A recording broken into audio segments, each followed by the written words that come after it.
Merci.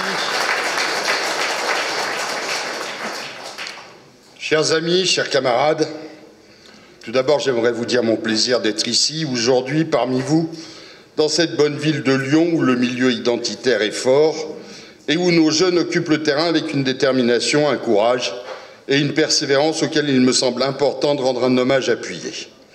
Les groupes peuvent bien être dissous, les hommes restent. Nos ennemis peuvent bien faire ce qu'ils veulent, nous persécuter, nous diffamer, nous condamner, mais ne frego. Et ce n'est pas le camarade Ivan Benedetti, objet de toutes les brimades, toutes les injustices depuis près de 30 ans, qui me contredira. Merci à lui et à Jeune Nation d'avoir organisé cette belle journée et de m'avoir permis de venir à votre rencontre. Le 29 mai 1453, alors que les forces turques s'apprêtaient à prendre la ville après un long siège, les religieux byzantins étaient occupés à discuter de la question du sexe des anges. La prise de Byzance par les Turcs marque la disparition de l'Empire romain d'Orient. Il me semble parfois, mes chers amis, que nous ne valons guère mieux que ces Byzantins qui, plutôt que de protéger leur ville d'un danger immédiat, discutaient du sexe des anges. Serons-nous, comme eux, condamnés à voir notre civilisation s'effondrer sous les poignards des Mahométans? Pendant que nos soi-disant élites discutent de droit international ou de droits de l'homme, du droit de tout le monde en fait, sauf du nôtre, peuple européen, à défendre nos frontières, notre culture, notre race, le tyran Erdogan, après avoir raquetté la communauté européenne de 6 milliards d'euros pour prétendument maintenir les réfugiés en Turquie, fidèle à la menace qu'il nous a faite, lâche sur nous des centaines de milliers, voire des millions de pseudo-réfugiés. Le cheval de Troie est bien entendu rempli de troupes d'espions et d'agents d'influence, prêts à mener le combat chez nous. Sous les yeux faussement désolés du couple diabolique Merkel-Macron et des autres bradeurs de notre identité, la petite Grèce tente courageusement de se débattre face à son dangereux voisin turc et de contenir la submersion migratoire. Gageons que malgré les bonnes paroles, aucun gouvernement d'Europe de l'Ouest n'aura le courage de la soutenir. Et nous-mêmes, chers camarades, combien de temps perdrons-nous encore à nous entre-déchirer entre nationalistes sur des questions aussi futiles que le sexe des anges pendant que se déroule notre disparition programmée? Combien de disputes entre chrétiens, athées, païens, gaullistes, anti-gaullistes, racistes, racialistes, humanistes, pro-américains, pro-russes, européistes, souverainistes, partisans de tel chef ou de tel autre? Que valent toutes ces querelles à côté du combat inévitable qui nous attend? Allons-nous continuer longtemps à jouer au village gaulois? Toutes ces discordes nous affaiblissent et nous décrédibilisent.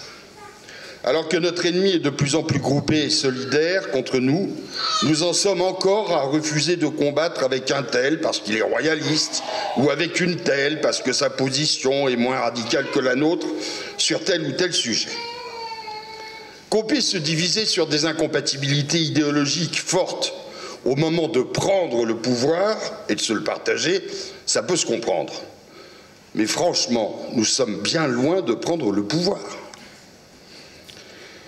Nous n'avons pas les moyens de nos dégoûts, de nos rancœurs, de nos intransigeances, alors que le combat fait rage et qu'il est très loin d'être gagné d'avance. Il est plus que temps de nous convaincre de l'excellence du thème de cette journée lyonnaise. L'espérance est nationaliste. Le nationalisme est en effet ce qui doit nous réunir tous, au-delà de nos divergences idéologiques, religieuses, sociétales, philosophiques ou autres. Le nationalisme est notre espoir, notre ciment, et doit être notre ligne de conduite et notre phare dans la tempête. Mais attention, notre nation n'est pas la nation de tout le monde, et elle ne saurait être la grande putain qui s'ouvre à tous sous le prétexte fallacieux de droit du sol. Avoir été chié dans un hôpital français n'a jamais transformé un bédouin en français. Être français, c'est plein de choses auxquelles la délivrance d'une carte d'allocataire de la CAF ne saurait donner accès. Être français, c'est avoir son nom de famille gravé sur un des innombrables monuments aux morts de France. C'est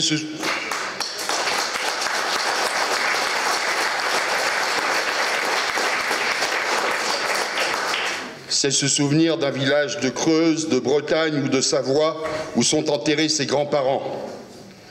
C'est vibrer à l'évocation de Vercingétorix, de Jeanne d'Arc, du petit tambour Barra ou du général Bijard. C'est se lever instinctivement quand résonne la Marseillaise et avoir la chair de poule quand on entend la sonnerie aux morts ou le bourdon d'une église. Être français, c'est aimer inconditionnellement notre nation dans ses moments de grandeur et lui pardonner ses moments de déchéance, de faiblesse ou de doute. Être français, c'est revendiquer une histoire et une culture millénaires, c'est être porteur d'une tradition et d'un certain art de vivre.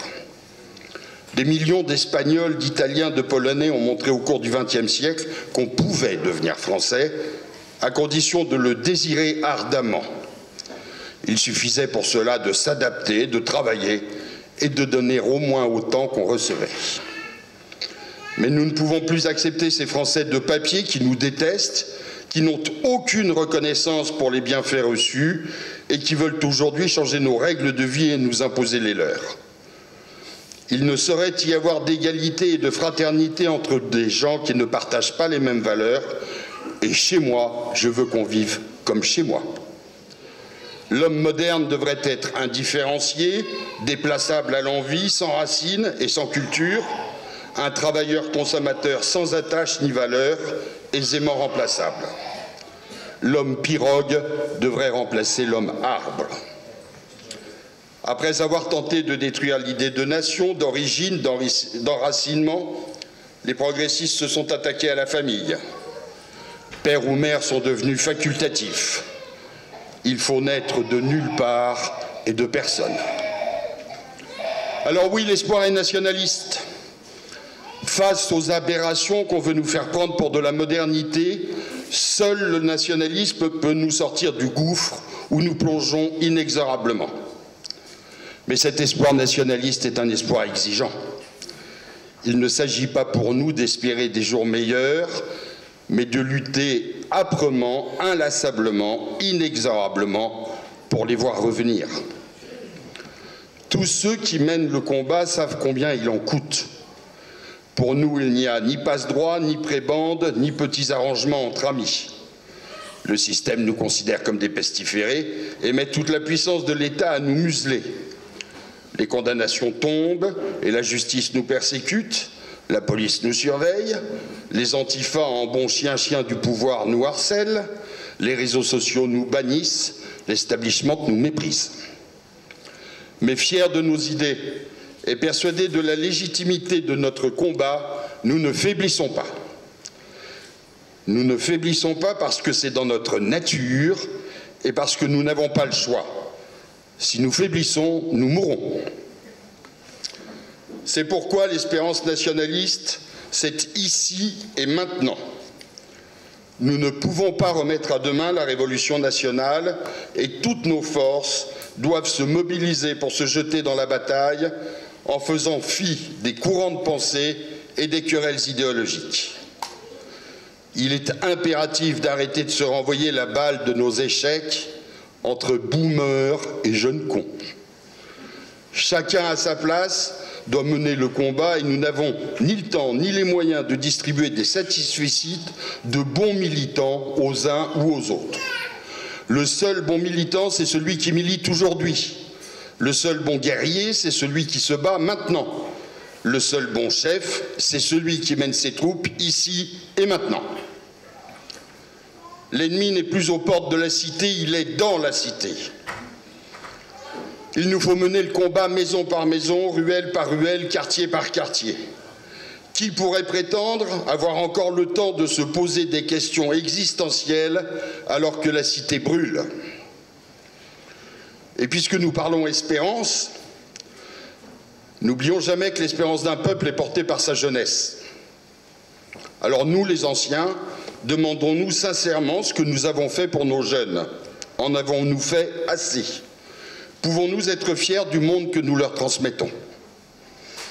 Disons que les plus actifs d'entre nous ont fait ce qu'ils ont pu dans un monde qui déjà refusait de les écouter, mais avouons humblement que nous n'avons pas fait assez.